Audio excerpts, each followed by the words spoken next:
Трета задача од седмиот тест.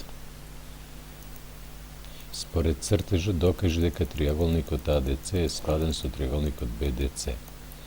Еве ни го цртежот. АЦ е еднаква со БЦ од услов и двете страни имаат по 6 см.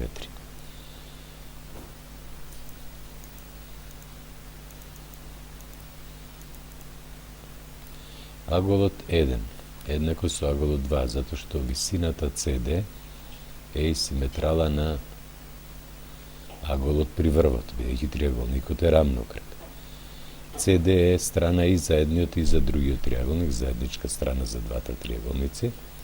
Според тоа имам признак САС, страна, агол, страна. Триаголникот АДЦ, според тој признак, е складен со триаголникот БДЦ, што и требаше да се докаже. Тоа е задачата. Доколку вака се реши, се усвојуваат 9 бодови. Благодарам на вниманието.